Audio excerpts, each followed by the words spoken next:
Let's start with an obvious statement. Things change. Back about a month ago, remember when Spotify released like your time capsule and it showed everything that you listened to throughout the year, and everybody shared their time capsule on Instagram and whatever it was. Well, Spotify also did this for me. They made this another time capsule, but it didn't just go back throughout the year. It went back like 10 or 15 years. And it was so interesting to see that time capsule and see all the songs that I liked back when I was in middle school and high school, even like in college.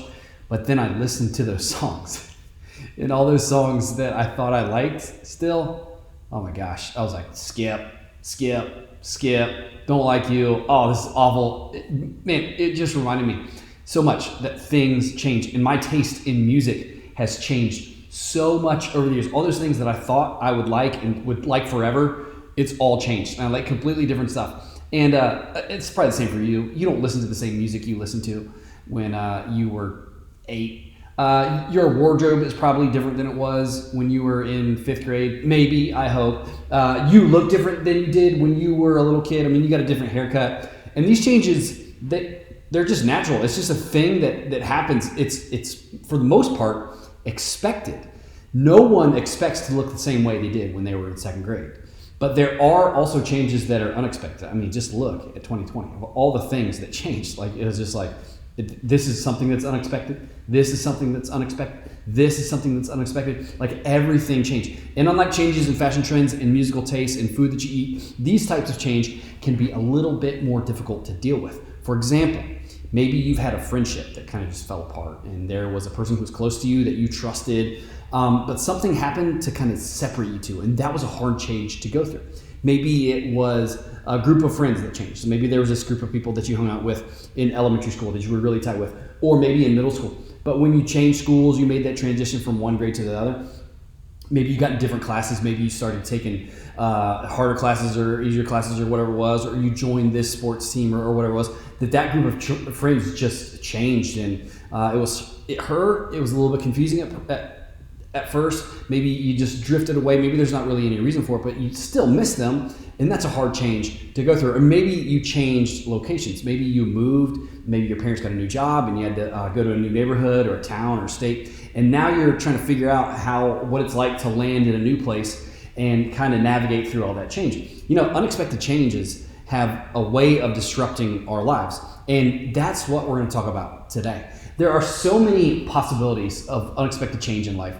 There are so many things that can change, and so many things that life can throw at us, like maybe an injury or a sickness or a health challenge. Maybe it's an unexpected financial challenge that your family has to go through. Maybe it's getting cut from a team or failing a class that you have to go through all over again. Like the famous philosopher Laozi said, changes, they might drive you half insane. And that's true. And it doesn't matter how much money you have. It doesn't matter how successful you are. It doesn't matter how old you are. It doesn't matter what's happened before. Change can drive you crazy, and unexpected change, it affects us all. We don't escape. And because of that, we want this sense of stability, but because of all this change, it's hard to find that stability. We all want something that stays the same no matter what. Some place, some person, something, some job, whatever it is, a group of people that we know will be there forever, that will be solid, that's not going to change, especially when nothing else feels secure. And so for many of us,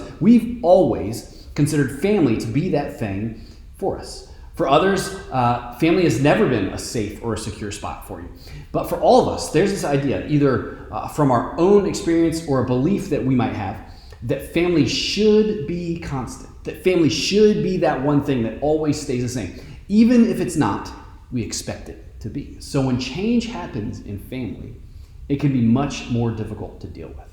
And maybe you've experienced this. Maybe your parents got divorced. Maybe you had a parent pass away. Maybe your parents got remarried. Maybe it was something smaller, like your parents had to move, or like one of your parents got a new job. They had to move away for a while, and now the routine of seeing them is just different. Maybe a sibling went away to college, and secretly, you're excited because you get their room. There's more food at dinner, and you're excited, but all at the same time, you really, really miss them. And the truth is that's really hard. all that changes is really, really hard. And so no matter what your experience is with change, something about it happening in our families makes it more difficult because, again, family's supposed to be the secure thing that never changes. But when that change does happen, it's really hard. So the question is, if avoiding change isn't possible, how do we get better at handling change? How do we navigate change in our family so that it doesn't cause like any more mayhem or any more strife or any more tension? How do we go about it that won't make us bitter or cynical? How can we be the best prepared for the inevitable changes that are going to happen in our lives and in our family?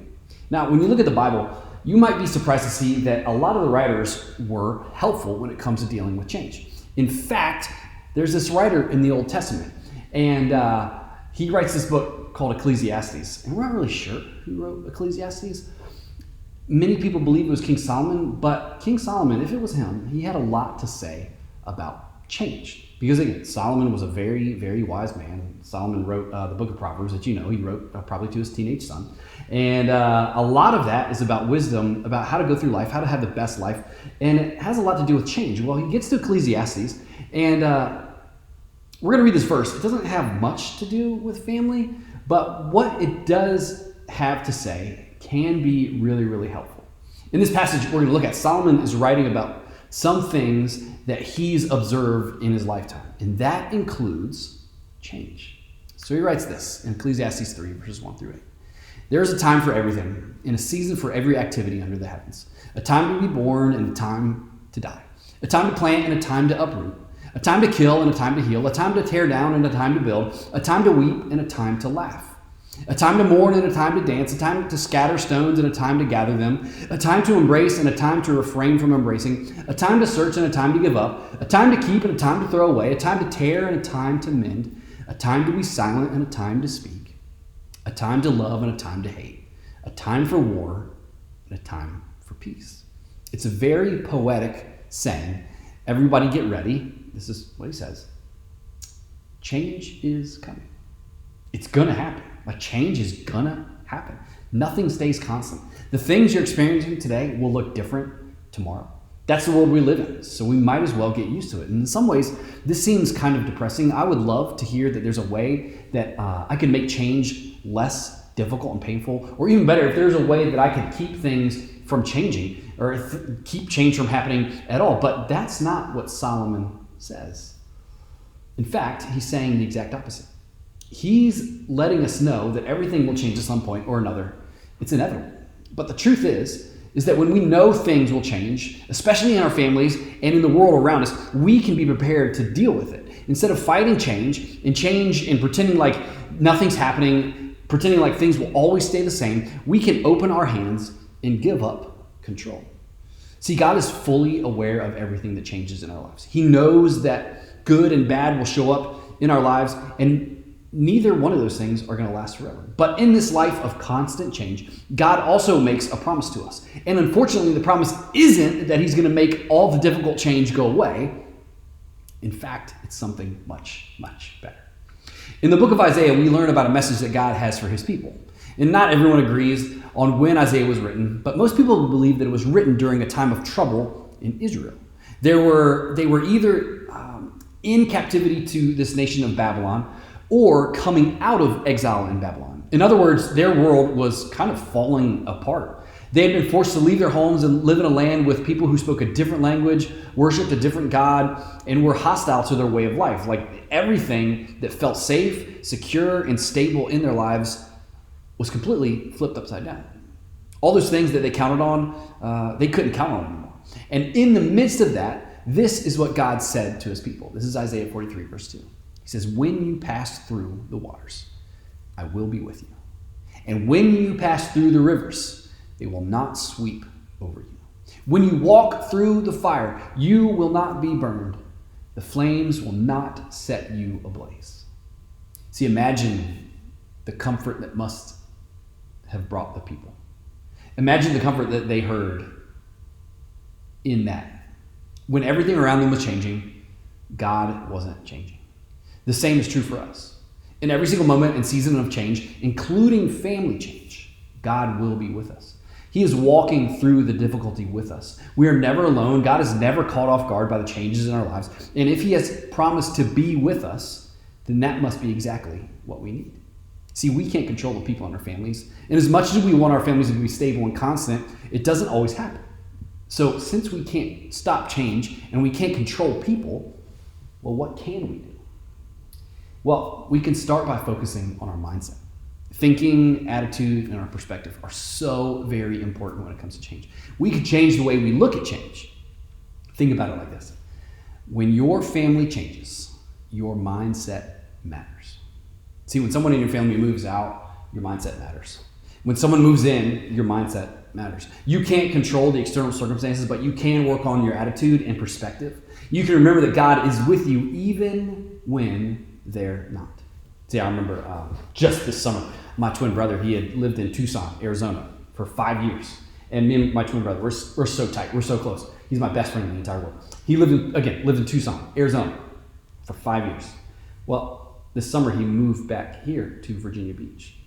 And he stayed here for a little bit. And I was so glad. I spent so much time with him, as much time as I could. I hung out with him as often as I could.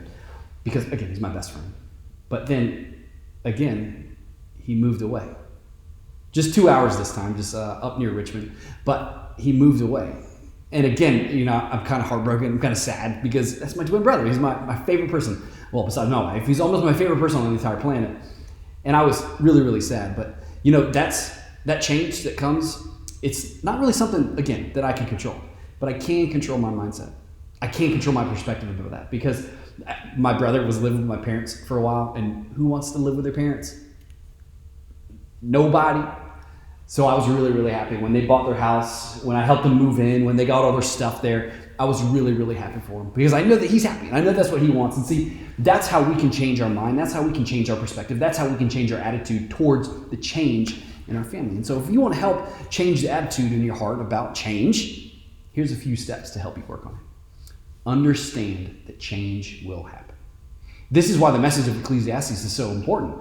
There's a time for everything. Change is bound to happen. It's going to happen. Understanding that doesn't make change easy to handle, but it does make it a little less difficult when we go through it because you just know, this is what's going to happen. Second thing, know that God is with you. Like it says in Isaiah, whether you pass through the waters or walk through the fire, God will not leave you alone. And whatever change you face in your family, he'll be right there with you, helping you and comforting you in it. And trust that God can use the change to change you. See, God can use our time of transition and adjustment to grow us in ways we may have never expected. God can do something in and through our time of change, but we have to think long term.